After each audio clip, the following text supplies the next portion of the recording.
Terima kasih Anda masih bersama kami. Bagi Anda yang baru saja bergabung, kami hadirkan kembali 3 berita utama hari ini. 2 hari jalani perawatan di rumah sakit di Kota Medan, seorang korban begal di kawasan Kampung Kurnia akhirnya meninggal dunia. Kobaran api membakar gedung Madinah Al Munawaroh Asrama Haji Medan. Tak ada korban jiwa dan luka akibat kebakaran ini. Limbah berbusa dan berwarna yang diduga dari pabrik es di Kota Pematang Siantar menimbulkan keresahan warga.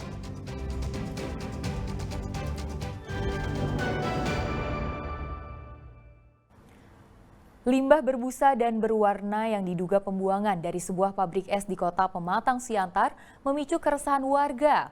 Warga khawatir limbah tersebut bisa mengganggu kesehatan dan lingkungan.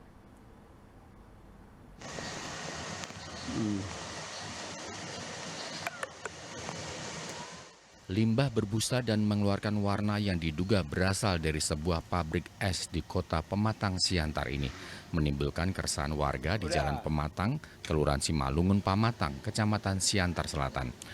Dalam video yang direkam warga terlihat limbah berbusa dan berwarna meluap dari saluran buangan. Seminggu sampai berapa kali sampai menggenangi jalan? Buang ini tiap hari nih. Kalau sampai tergenang itu kira-kira Tergenang itu udah berapa kali lah. berapa kali ya? Iya. Itu ada bui. Ada bui. Terus kemudian warna Merah, warna biru, coklat, biru. berwarna lah. Itu ada saya rekam. Iya, ada rekaman ya. Kan kejadian ini Pak Bob, harapan Pak Bob Tapi apa? ini bukan sungai. Buangan. Buangan air. Buangan air. Oh, berarti buangan air. Iya. Berarti anaknya sungai lah ini. Anaknya sungai. Iya, iya. Sementara itu, manajemen pabrik es menyatakan bahan-bahan yang digunakan pabrik es merupakan bahan yang ramah lingkungan dan tidak berbau, serta memiliki kadar limbah yang sudah sesuai aturan lingkungan. Atas klarifikasi ini, kalau menurut kami perusahaan pabrik es Siantar yang bergerak di bidang minuman tidak pernah memakai zat-zat yang berbahaya dalam proses produksinya. Semua ramah lingkungan. Terus yang kedua, bui yang berbusa yang dianggap warga berbahaya, sebenarnya itu bui itu adalah hasil pencucian botol ibarat sabun yang ramah lingkungan. Bui-bui tersebut tidak berbahaya karena kita memakai bahan-bahan sabun yang ramah lingkungan. Pihak pabrik berjanji akan segera mengalihkan arah jalan saluran buangan limbah tersebut. Yan Asmara melaporkan dari Pematang Siantar. 2 tahun tidak mendapat tanggapan dari pemerintah Kabupaten Deli Serdang, warga secara bergotong royong memperbaiki jalan yang rusak. Perbaikan jalan menggunakan dana yang berasal dari swadaya masyarakat.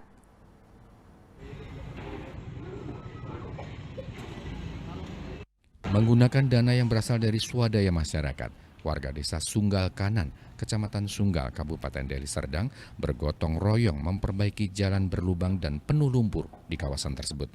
Dari jalan yang rusak sepanjang 250 meter, saat ini warga hanya bisa memperbaiki jalan sepanjang 100 meter. Sementara sisanya warga menunggu dana lainnya yang bersumber dari masyarakat setempat dan para donatur. Sejauh ini dana yang sudah terkumpul mencapai 22 juta rupiah. Menurut seorang warga, perbaikan jalan yang dilakukan berdasarkan kesepakatan bersama antara warga desa dan pemerintah desa Sunggal Kanan. Buka 2 hari lewat donasi mulai jam 6 sore. Rencana kami itu sekitar jam-jam 3 sore, jam 4 sampai jam 5 kami diskusi, jam 6 kami buka donasi sampai jam 10 malam, dana langsung masuk sekitar 15 juta lebih. Sampai saat ini pun dana sudah di atas 22 juta. Jadi ini memang kami dananya berlebih, maka kami alihkan ke jalan yang lain. Untuk jalan sendiri berapa meter kita timur ke Mas? Kalau yang di depan sana di jalan Setia Makmur sekitar 100 meter. Memang itu kami fokus kan ya? kami ditunggu di situ. Jadi ada sekitar 15 dump truck dengan. Sebelumnya warga sempat melakukan aksi protes kepada pemerintah Kabupaten Deli Serdang dengan menanam pohon pisang dan memancing ikan lele di kubangan lumpur pada jalan yang rusak tersebut. Namun karena tak ada respon apapun dari Pemkab Deli Serdang, akhirnya warga berinisiatif memperbaiki jalan dengan dana sendiri.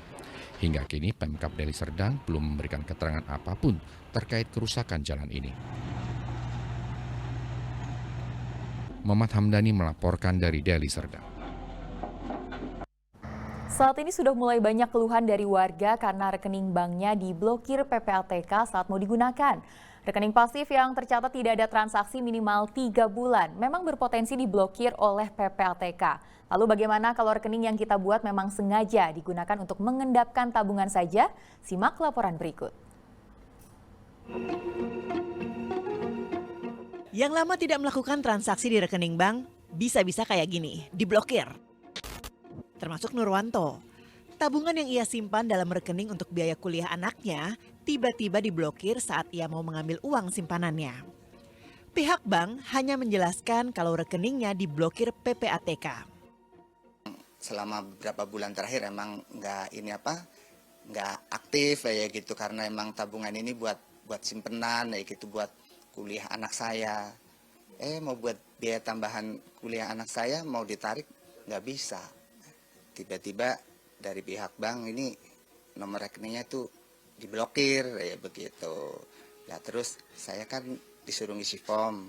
Nah sudah ngisi form, janji dari pihak bank itu katanya 14 hari kerja itu akan dibuka. Bisa juga sebelum 14 hari kerja ya begitu. Lah ternyata lebih dari 14 hari kerja sampai sekarang masih belum.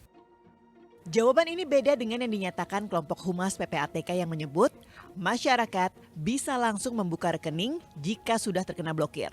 Isi form yang tersedia di platform PPATK untuk dibawa ke bank terkait. Dari puluhan juta rekening yang kemudian separuh lebih itu sudah dibuka, nggak juga harus menunggu selama 20 hari itu. Kalau dalam hal pengisian form segala macam itu sudah dilakukan dan dipastikan terkirim, kadang-kadang dalam beberapa waktu, dalam beberapa hari saja sudah blokirnya, penghentian sementaranya sudah bisa aktif kembali. Rekening pasif atau dorman yang tidak digunakan untuk transaksi dalam jangka waktu 3-12 bulan bisa jadi salah satu target pemblokiran PPATK. Pengumuman ini sudah disampaikan PPATK melalui laman resmi Instagramnya. Sebenarnya apa alasan pemblokiran ini? Ternyata marak temuan PPATK soal rekening pasif yang disalahgunakan, misalnya untuk jual beli rekening atau tindak pidana pencucian uang. Menurut Kepala PPATK, di tahun 2024 terdapat lebih dari 28.000 rekening yang diperjualbelikan untuk deposit perjudian online. Aturannya memang ada, Undang-Undang Nomor 8 Tahun 2010 tentang Pencegahan dan Pemberantasan Pencucian Uang. Namun kalau ujung-ujungnya banyak yang merugikan masyarakat, Presiden Prabowo Rabu petang memanggil PPATK ke istana. Namun saat ditanya apakah pemanggilan ini terkait pemblokiran rekening dorman. Enggak sampai ke sana. Tanya beliau ya. Di sini ya. PPATK memang menjamin bahwa saldo tabungan di rekening dorman yang diblokir tetap aman. Namun kalau aman tapi tidak bisa langsung digunakan saat kondisi genting, apa namanya? Tim Liputan 6 SCTV melaporkan.